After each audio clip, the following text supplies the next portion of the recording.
समाधान पहली बात तो ये है कि ना तो कांग्रेस ने गाय छोड़ी है ना बीजेपी ने। नहीं आप ये कह रहे हो। मेरी बात सुनो पहले। गाय ना तो कांग्रेस ने छोड़ी है ना बीजेपी ने। गाय जिसने छोड़ी है उसको गाय अपनी बांधना चाहिए। और गांव के स्तर पर जिसकी गाय छोड़ी है, कभी आपने उस व्यक्ति से कहा जाके कि गाय क्यों छोड़ रखी है आपने? बिल्कुल नहीं कहा। अगर पूरा गांव एक एक व्यक्ति से जाके कहते तो गाय सारी की सारी बांधी जाती है। मैं ये कह रहा हूँ, मैंने क्या चाह रहा हूँ, ये सफेद झूठ है जो किसानों पे आरोप लगाया जा रहा है कि किसानों ने गाय छोड़ी है। मैं ये कहूँगा बहुत से बहुत गाय यहाँ पे सब लोग उपस्थित हैं, वो कह सकते हैं 10% किसानों की गाय होगी, 90% नहीं होगी। आप दतिया की तरह नरोत्तम मिश्रा और राजेंद्र भारती का जो गढ़ है, क्या दिगवा में भी और चीना में भी इसी प्रकार का डर कायम है कि लोग खुलकर नहीं बोल पा रहे हैं कि हम किस प्रत्याशी को देंगे? एक प्रत्याशी के बताने पर दूसरे प्रत्याशी से लड़ाई या विरोध पैदा हो सकता है क्या? इसीलिए आप नहीं चाहते बोलना। हम दे नहीं रहा कहते एक बार बस। आप किसी को नहीं जानते, आप वोट देना नहीं। महंगाई के ऊपर कोई चीज नहीं, हर चीज महंगाई जीएसटी तो लगा करके और महंगी कर दी। नमस्कार, मैं हूं नितिन त्रिवेदी और शब्द बचार चैनल में आप सभी लोगों का स्वागत है। तो चुनावी सरगर्मियां तेज हैं और इसी के चलते मैं सिवड़ा विधानसभा के दिगवा गांव में मौजूद हूं। आज यहां पर हमारे बीजेपी के प्रत्याशी प्रदीप अग्रवाल जी का दौरा है और कुछ ही समय में वो हमारे बीच मौजूद होने वाले हैं। तो आइए हम जानते हैं जनता का हाल। नमस्कार भाई साहब, सिवड़ा विधानसभा में क्या माहौल है? सिवड़ा विधानसभा से बीजेपी जीत रही है। बहुत अच्छा माहौल है बीजेपी का। बीजेपी ने जमीनी विकास किया है, हर वर्ग का विकास किया है। कोई भी ऐसा वर्ग अछूता नहीं है जिसका विकास ना हुआ हो। और आज सबसे बड़ी ताकत महिलाओं को दी है, जो हर महीने 1250 रुपये आ रहे हैं। वो बीजेपी की बहुत बड़ी ताकत है। वो उसी के आधार पर और विकास के आधार पर बीजेपी की बम्पर की सिवड़ा विधानसभा से होगी। प्रदीप अग्रवाल जी बीजेपी से अवश्य जीतेंगे। बीजेपी ने विकास किया है, फिर भी लोग लड़ाकर हैं रोजगार के मुद्दे को लेकर, शिक्षा के मुद्दे को लेकर। एक सिवड़ा विधानसभा में बहुत बड़ी मांग उठती है कि पर्यटन की दृष्टि से जिस प्रकार ओरछा है, ग्वालियर है, दतिया है, सिवड़ा विधानसभा में भी जो हमारा संकुआ धाम है उसको भी पर्यटन स्थल घोषित होना चाहिए। तो क्या इसके बारे में आप क्या कहना चाहते हैं? बिल्कुल, इसके बारे में अवश्य कहूँगा। बीजेपी विगत 20 साल से मध्य प्रदेश में है, लेकिन पिछले 50 साल 70 साल से कांग्रेस से क्यों नहीं करी ये मांग? कांग्रेस चाहती तो ये पर्यटक स्थल पहले भी बन चुका होता। ये मांग आज क्यों उठी? कांग्रेस वाले ये क्यों नहीं, अपने पैरों को क्यों नहीं देख रहे? कांग्रेस वाले पुल निर्माण को लेकर भी कई सारे सवाल उठाते हैं, जो अभी तक पुल नहीं बन पाया। इससे व्यापारियों को भी काफी परेशानी होती है और लोगों को भी काफी परेशानी होती है। पुल निर्माण का कार्य चल रहा है। अभी भी जितने पुल बनाए हैं बीजेपी ने ही बनाए थे। तो मैं तो ये समझता हूँ कि बीजेपी ने सड़कों का निर्माण किया है, सड़कों गाँव से जुड़ा है, हर जगह निर्माण कार्य चल रहा है। अगर आदमी अंधा है, नहीं दिखाई दे रहा है मध्य प्रदेश के व्यक्ति को, तो वो एक अलग मैटर है। अभी बीजेपी ने 2 दिन पहले बीजेपी ने अपना घोषणा पत्र जारी किया है। तो कांग्रेस जो अपना घोषणा पत्र है वो भी जारी कर चुकी है। तो कांग्रेस के घोषणा पत्र और वर्सेस बीजेपी के घोषणा पत्र को आप किस नजरिए से देखते हैं? घोषणा पत्र में जो बीजेपी के द्वारा कही गई बातें हैं वो क्या धरातल पर उतरेंगी या फिर घोषणा पत्र में ही सिमट कर रह जाएंगी? देखो, बीजेपी ने तो पहले भी घोषणा पत्र लागू किया था, 13 महीने की सरकार भी रही है, लेकिन उनकी कोई भी घोषणा जमीन पर नहीं आ पाई। जिसके पैर 13 महीने में, बच्चा 9 महीने में पैदा होता है, वो 13 महीने में पैदा नहीं कर पाए। तो मैं समझता हूँ कि ये भी घोषणा ही रहेगी, उनकी जमीन पर कभी नहीं आ सकती। गाय के लिए बीजेपी ने एक योजना दी है। बीजेपी ने कहा है कि गाय के लिए एक योजना दी है। बीजेपी ने कहा है कि हम गाय पालने के पहले तो खरीदने के लिए 40,000 रुपए देंगे और उसके बाद जब आप गाय खरीद लोगे तो उसके पालन पोषण के लिए 900 रुपए महीने देंगे। उसी को लेकर कांग्रेस ने कहा है कि हम हर घर से 2 किलो रुपए गोबर खरीदेंगे। तो इससे आप इससे किस दृष्टि से देखते हैं? कांग्रेस 13 महीने में गायों का हल नहीं निकाल पाई, अब गोबर क्या खरीदेगी? गोबर कभी नहीं खरीदेगी, ना ही वो हल निकाल पाए। 13 महीने में चाहते तो वो अपनी योजनाएं लागू कर देते। तो आपका कहना है 13 महीने में गायों का समस्याओं का समाधान नहीं हो पाया। पिछले 18 साल में गायों का क्या समाधान हो पाया? नहीं रुको, 18 साल से सरकार है। इसी दिगवा का मैं निवासी हूँ, इसी दिगवा के आप निवासी हो। हम भी देखते हैं किसान गायों की समस्याओं से ग्रसित है। 18 साल में फिर हमारी बीजेपी सरकार ने कंटिन्यू से 2003 से 2 साल को छोड़ के 18 महीने को छोड़ के तो क्या समाधान निकाला? समाधान पहली बात तो ये है कि ना तो कांग्रेस ने गाय छोड़ी है ना बीजेपी ने। नहीं आप ये कह रहे हो। मेरी बात सुनो पहले। गाय ना तो कांग्रेस ने छोड़ी है ना बीजेपी ने। गाय जिसने छोड़ी है उसको गाय अपनी बांधना चाहिए। और गांव के स्तर पे जिसकी गाय छोड़ी है, कभी आपने उस व्यक्ति से कहा जाके कि गाय क्यों छोड़ रखी है आपने? बिल्कुल नहीं कहा। अगर पूरा गांव एक एक व्यक्ति से जाके कहते तो गाय सारी की सारी बांधी जाती है। मैं ये कह रहा हूँ, मैंने क्या चाह रहा हूँ, ये सफेद झूठ है जो किसानों पे आरोप लगाया जा रहा है कि किसानों ने गाय छोड़ी है। मैं ये कहूँगा बहुत से बहुत गाय यहाँ पे सब लोग उपस्थित हैं, वो कह सकते हैं 10% किसानों की गाय होगी, 90% नहीं होगी। आप बता दो, 10% होगी। आप बता दो, एक नेता का फोटो बता दो कि बीजेपी वाले ने गाय छोड़ी है, छोड़ते हुए बीजेपी कांग्रेस वाले नहीं। बीजेपी नेता गाय किसानों की है, मुद्दा किसानों का है और गाय किसानों की, गाय यहाँ पे किसान ही हल करेंगे इसको। यहाँ पर मैं समझ किसानों के बच्चे हैं और किसान है, उनसे पूछना चाहूंगा किस किस किसान ने छोड़ी है, किस किस किसान ने छोड़ी है, वो बता दे। यहाँ पर इतने उपस्थित किसान हैं, किसानों के बच्चे हैं, आप भी किसान हो, मैं भी किसान का बच्चा हूँ, मैं भी किसान हूँ। सिवड़ा विधानसभा में रोजगार के मुद्दे, गाय के मुद्दे और भी कई सारे मुद्दे हैं, इन पर चुनाव लड़ा जा रहा है और प्रत्याशी दावा करते हैं और कहते हैं कि हम उनको पूरा करेंगे। हम इसी क्रम में हमारे साथ और भी लोग मौजूद हैं, आइए जानते हैं उनसे उनका पक्ष। नमस्कार भाई साहब, कैसे हो? बढ़िया है। अच्छा, क्या सिवड़ा विधानसभा में क्या माहौल है? सिवड़ा विधानसभा का माहौल बहुत ही अच्छा चल रहा है, क्योंकि कांग्रेस के पक्ष में चल रहा है पूरा। और जैसे कि देखा जाए, कुंवर घनश्याम सिंह जो कि वर्तमान विधायक हैं, उनका कार्यकाल अपनी जगह पर विपक्ष के विधायक होने की तौर पर बहुत ही अच्छा रहा और जनता का रुझान भी जहाँ तक है। सिवड़ा विधानसभा में टक्कर किसकी मानी जा रही है, कांग्रेस या बीजेपी? नहीं, टक्कर तो कांग्रेस ले ही रही है, क्योंकि चुनाव जीत रही है। उसके बाद सभी अपनी अपनी मेहनत कर रहे हैं। क्या संजय दुबे और दामोदर सिंह यादव भी समीकरण बिगाड़ सकते हैं? समीकरण अपनी अपनी जगह भाई, ये तो समय बताएगा, पर जीत तो कांग्रेस। सभी जगह क्या होता है, त्रिकोणीय होता है, दो कोणीय होता है, लेकिन सिवड़ा विधानसभा में पंचकोणीय समीकरण है। यहाँ पांचों दावेदार बराबरी के हैं, चाहे दामोदर ले लो, चाहे लाखन सिंह यादव हो, या फिर प्रदीप अग्रवाल हो, या संजय दुबे जी हो, या घनश्याम सिंह जी हो। यहाँ पर एक मुद्दा रहा है बाहरी का, कि बाहरी प्रत्याशी को चुनते आए और बाहरी प्रत्याशी को बार बार दल यहाँ से अपना प्रतिनिधि या चुनाव लड़ने के लिए भेजते हैं। मैं कहता हूँ अपनी बार धीरपुरा पार लोकल प्रत्याशी मैदान में होना चाहिए, लोकल विधानसभा का होना चाहिए। क्या इन पांचों में से कोई लोकल प्रत्याशी है? कौन प्रत्याशी है? लोकल बिल्कुल आम आदमी पार्टी से लोकल है, दामोदर यादव भी लोकल है, ये सिवड़ा विधानसभा के निवासी है। कुंवर घनश्याम सिंह सिवड़ा के निवासी है, वो क्लेम करते हैं कि हमें सिवड़ा विधानसभा की जागीर मिली है, तो हमारा मेन निवास यहीं पर है। और इनके अलावा कोई भी लोकल प्रत्याशी नहीं है, चाहे लाखन सिंह यादव वो संतीगढ़ से है, प्रदीप अग्रवाल हो या दतिया से है। तो इन दोनों को, जो बाहरी है उसको बिल्कुल नहीं चुनना चाहिए, कोई भी बाहरी व्यक्ति को। जनता की मांग इस बार सिवड़ा विधानसभा से लोकल प्रत्याशी हो, उसे ही जनता चुनना चाहती है। आइए मेरे साथ कुछ और लोग भी मौजूद हैं, जानते हैं उनकी राय। नमस्कार चाचा। नमस्कार भाई, नमस्कार। सिवड़ा विधानसभा में क्या माहौल है? सिवड़ा विधानसभा ले लो या अन्य विधानसभा ले लो, सब में महंगाई, बेरोजगारी इत्यादि चीज़ों के ऊपर प्रभाव पड़ रहा है। और बोलो, ऐसा नहीं है कि 1000 रुपया महिला के खाते में डाल दिए या लाडली बहना योजना बना दी, इससे सरकार नहीं बनती।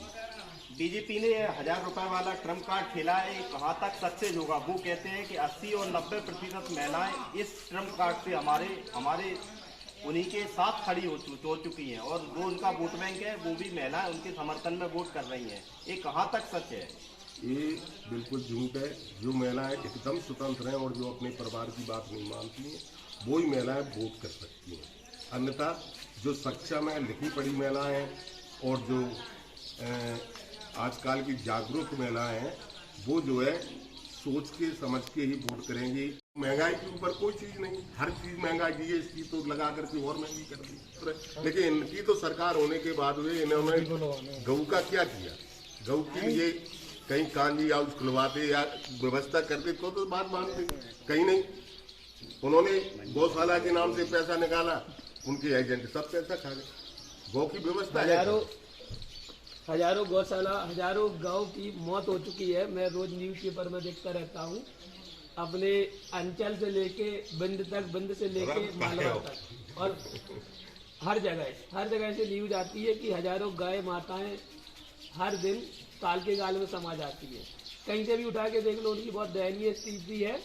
जितना भी पैसा आता है, जो भी गौशाला के नाम पर गौशालाएं चलाते हैं, वो सभी पैसा खा जाते हैं। ये परम सत्य है, ये उनके लोग भी मानते हैं। कभी कभी ऐसा लगता है कि सभी योजना पैसा खाने के लिए आए थी।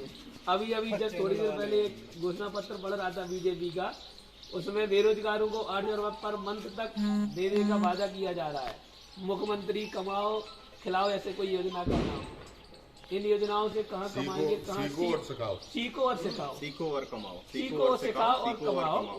तो किस तरीके से कहाँ सीखेंगे, कहाँ कमाएंगे, किसको सिखाएंगे, क्या सिखाएंगे, इंडस्ट्रीज कहाँ है, उससे जैसे हमारे क्षेत्र में आसपास सिर्फ ग्वालियर चंबल में, ग्वालियर रीजन में एक बामौर एक मालनपुर, 2 इंडस्ट्रियल एरिया है, उनको इन नेताओं ने बर्बाद कर दिया, खत्म कर दिया।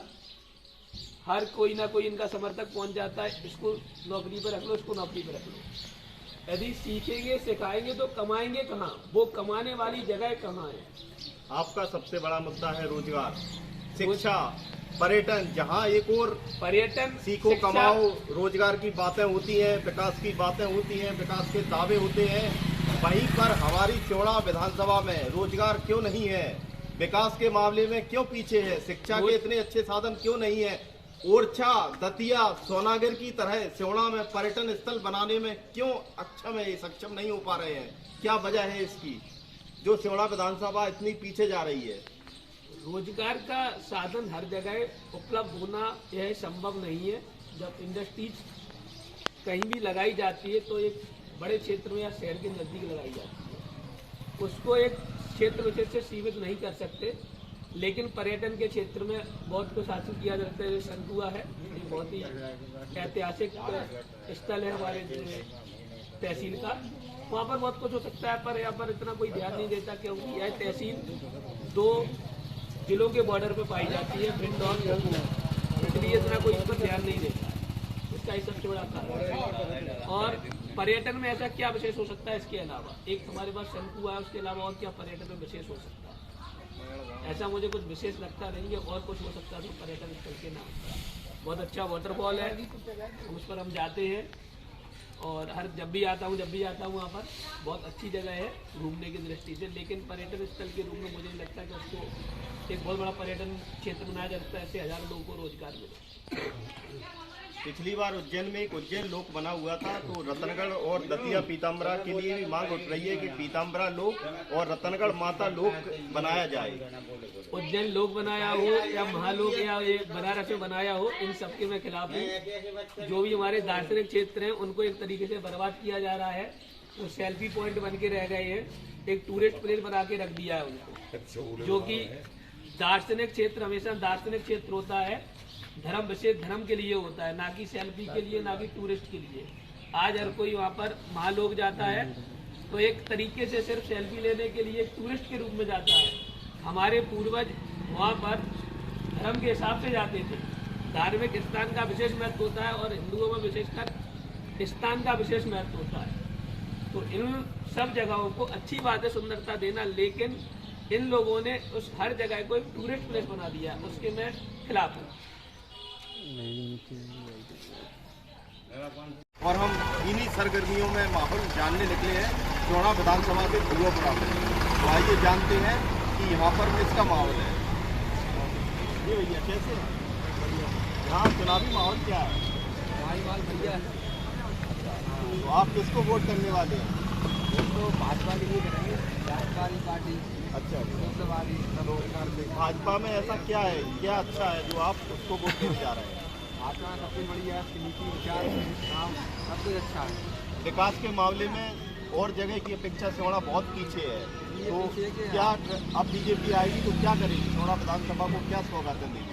इसलिए पीछे है क्योंकि यहाँ पे कांग्रेस है, भाजपा जो ऊपरी मतलब राज्य में, फिर अपने यहाँ विधानसभा में, फिर यहाँ पे केंद्र में केंद्र से भाजपा रहेगी तो विकास बराबर करेगा, लैंड टू लैंड, ठीक है। और इसके अलावा सबसे बड़ी बात ये है बीजेपी जैसे विकास कार्य यहाँ पे सड़कें वगैरह हर चीज़ में सुविधा होगी, शिक्षा वगैरह, नल पानी सब कुछ बड़ी अच्छा लग रहा है भाजपा कराने से। यहाँ के लोकल विधायक बने, अग्रवाल नीति विधायक बने, यहाँ पे लोकल खाता है। दीप अग्रवाल अगर सेवड़ा विधानसभा के विधायक बनते हैं तो वो विकास कराएंगे। हाँ, विकास बिल्कुल कराएंगे, विधानसभा भाजपा के लिए बिल्कुल कराएंगे। विकास तो होता है लेकिन विकास की गति थोड़ी धीमी रहती है, इसके बारे में आप क्या कहना चाहेंगे? और गति तो प्रत्याशी ऊपर रहती है, वैसे तो काम ऊपर से बराबर आती है। आप तो ऊपर के बराबर आते हैं, प्रत्याशी अपने बिल्कुल यहाँ पर बीजेपी सरकार बनाने जा रही है। सरकार बनाएगी मध्य प्रदेश की सरकार बराबर 115 125 भाजपा की सरकार बनेगी। इनके अनुसार बीजेपी सरकार बनाने जा रही है। हम टिक्की का आनंद ले रहे हैं, उनसे भी पूछते हैं, उनसे जानते हैं। जी भाई साहब, देखो भाई थोड़ा टिक्की का आनंद लेते ही बताइए आप। यहाँ पर क्या माहौल है थोड़ा विधानसभा में? दामोदर चलेंगे ना तो दामोदर, अच्छा दामोदर को क्यों चलेंगे? दामोदर में ऐसी क्या विशेषता है?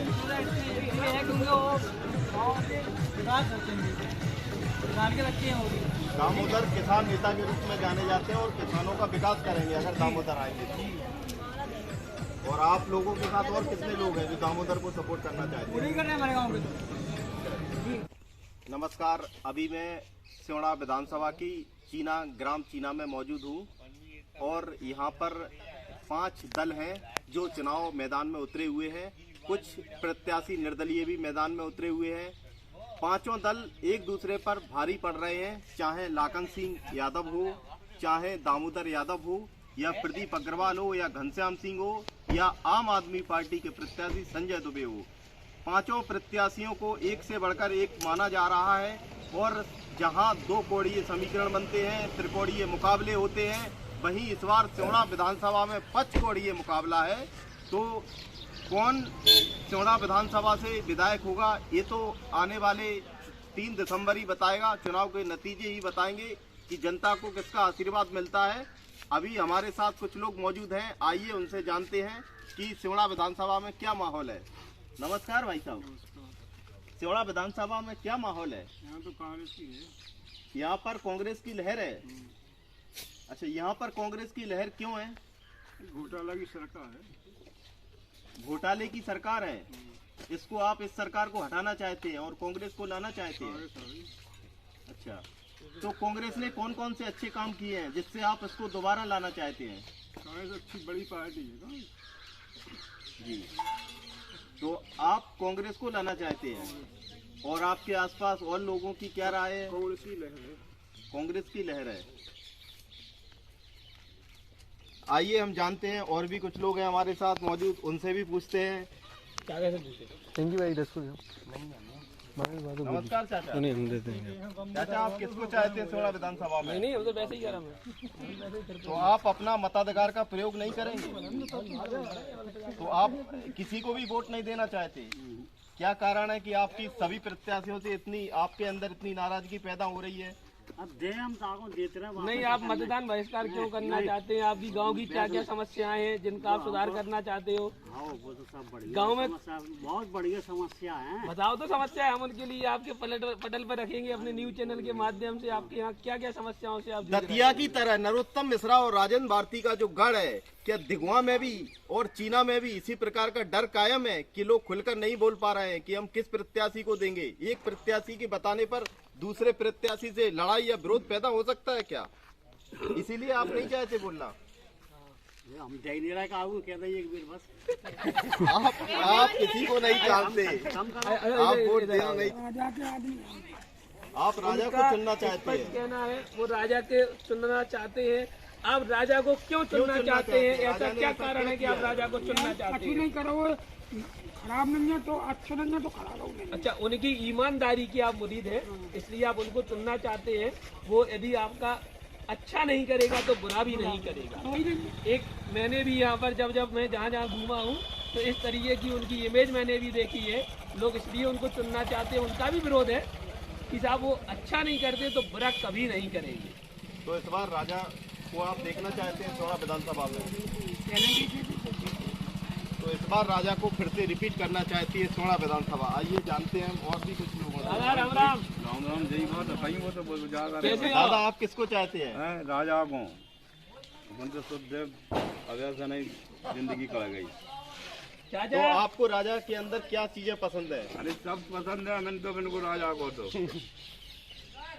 राजा के ऐसे कौन से विकास कार्य हैं जिससे आप उनको दोबारा चाहते हैं? अरे यार, जहाँ जब बुला लो तो भाई हम ठाड़े होते थे, ऐसे कैसे? तो ग्राम चीना के लोगों का कहना है कि जो राजा साहब हैं घनश्याम सिंह जी हैं, वो हमारे हर सुख और दुख में मौजूद रहते हैं और हमारी ही बात करते हैं, हमारे हर चीजों को सुनते हैं। इसलिए हम यहाँ चौड़ा विधानसभा से घनश्याम सिंह को मौका देना चाहते हैं। मैं अमित माते, ग्राम चीना, तहसील चौड़ा, जिला दतिया, मध्य प्रदेश से। और आगामी 17 नवंबर को हमारे क्षेत्र में विधानसभा का एक प्रत्याशी चुना जाना है। 20 प्रत्याशी मैदान में है, लेकिन सभी के सभी कोई नाम नहीं जानता, 5 को सभी जानते हैं। आपका क्या कहना है, आप किसको चुनना चाहते हो? अच्छा, राजा को चुनना चाहते हो, ऐसा क्या कारण है कि आप राजा को ही चुनना चाहते हो? चुनना चाहते हैं, सही ईमानदार आदमी है। अच्छा, ईमानदारी एक और चीज नोटिस की है यहाँ पर, सभी लोग यहाँ पर जो कि कांग्रेस प्रत्याशी कुंवर घनश्याम सिंह के मुरीद हैं, उनकी ईमानदारी के, उनकी सरलता के। आप किसे चुनना चाहते हो? अच्छा, भाई साहब भी घनश्याम सिंह को ही चुनना चाहते हैं। क्या सही कह रहा है कि झूठ मिल रहा है, क्या कारण है? हकीकत बात दिखाई दे ठीक है, वहाँ बढ़िया आदमी है, सही है, कारणों का अपन वहाँ यहाँ पर सभी ग्रामीण जन का दिगवा हो या चीना हो, सभी का सिर्फ एक ही बात का कहना है कि हम सिर्फ राजा को चुनेंगे। जल्दी लगा, सरकार बदलना है जी मान लो। मैं तो ये कहूँगा, भाई साहब कहते हैं, भाई साहब कह रहे हैं कि सरकार बदलनी चाहिए, मैं कहता हूँ प्रत्याशी बदलना चाहिए हर 5 साल में। सरकार को छोड़िए, एक प्रत्याशी को एक बार चुनिए जब लोकतंत्र सही स्थापित होगा अपने देश में। विधायक बन सरकार तो कांग्रेस